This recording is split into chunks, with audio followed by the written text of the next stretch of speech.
So let's get started. So first thing, I take three abilities, and those would be Sacred Ground, Beacon, and Light's Embrace. And it's important to note that these three abilities are prioritized for a frontline healer, which is what I am. I also take a significant amount of Constitution. I take 100 Constitution for both consumable buff as well as an increase in my health based off my armor. And to maximize that, I take heavy armor. So I am well suited to be sitting in the front line. And so for what kind of rotation or what you would like to do in the war effort is you want to be sitting on the front line with your main tanks right behind them, and you're going to plop down Sacred Ground.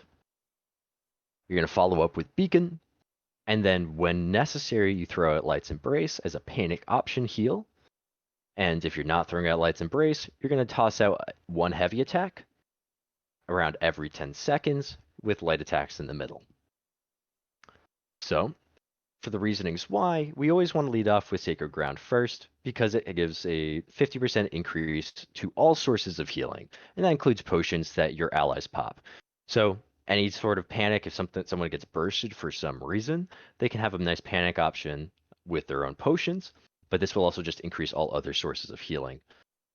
And that's why we're going to follow up with Beacon next. This is nice because these are both AoE heals. This one you pop on the ground. This one you can put on an ally, an enemy, or on the ground. I would always advise putting it on the ground because it's easier to hit the ground than it is to hit a moving ally or an enemy.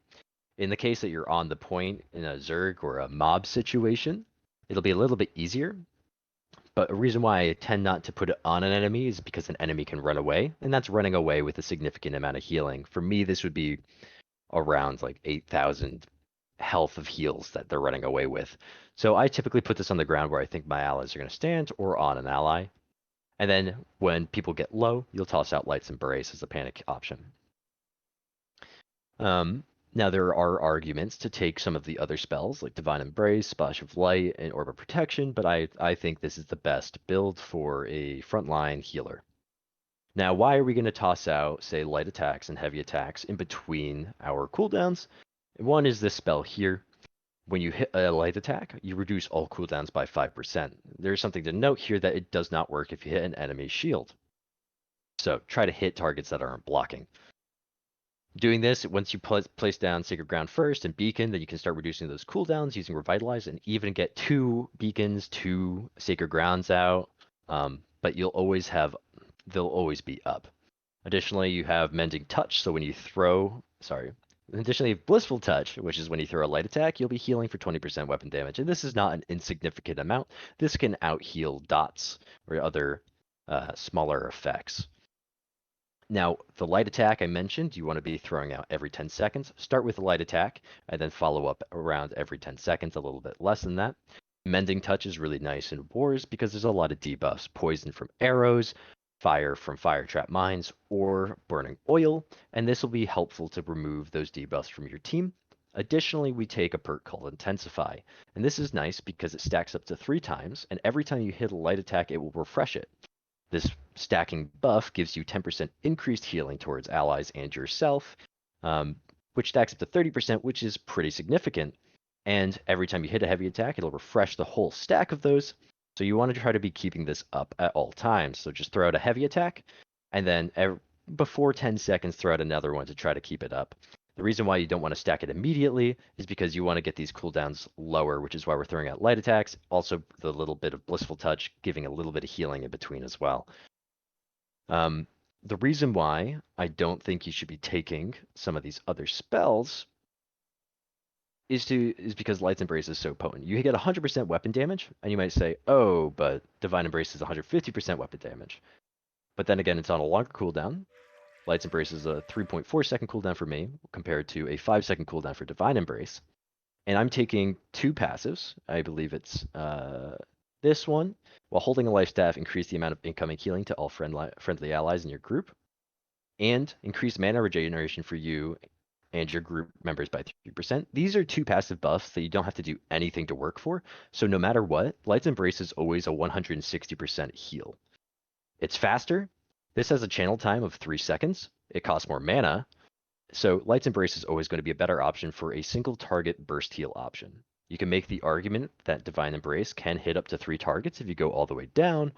However, the channel time in a frontline healer is pretty detrimental. There's a lot of CC out there, and it's pretty unlikely you're going to get this heal off. The other thing you could do is take Splash of Light, but this is only a 50% heal or 50% weapon damage heal. It's pretty insignificant in the front line where there's going to be a lot of damage being put out. Lastly is Orb of Protection, which is nice because it's instant cast. You can get interrupted with Light's Embrace, but now you have no panic options. If someone gets focused down, you can't do anything to guarantee their survival. I feel like this is better for a backline healer, and Rescue Divers has much more experience in that and can tell people more about that. But I think that for a frontline healer with heavy armor, a decent amount of constitution, that you should be taking Sacred Ground, Beacon, and Light's Embrace. And there's a couple of other techs that you can put in there to optimize your healing, such as Bend Light. After a dodge, your heals are 20% more effective. This is even more effective because this is a buff, bumping up Light's Embrace to 190% when you're targeting yourself, but only yourself. So there's a couple other things like that. You can also animation cancel both Sacred Ground and Light's Embrace by dodging halfway through the animation, allowing you to get another heal off or quickly afterwards. Lastly, it's important to note that when you have an ally below 50% health, and when you get to this capstone, you heal for 30% more. So whenever you toss out Light's Embrace, I would save it for when they're below 50% health, because if you do it above, you're going to do about the same healing as if you did it when they're below 50% health.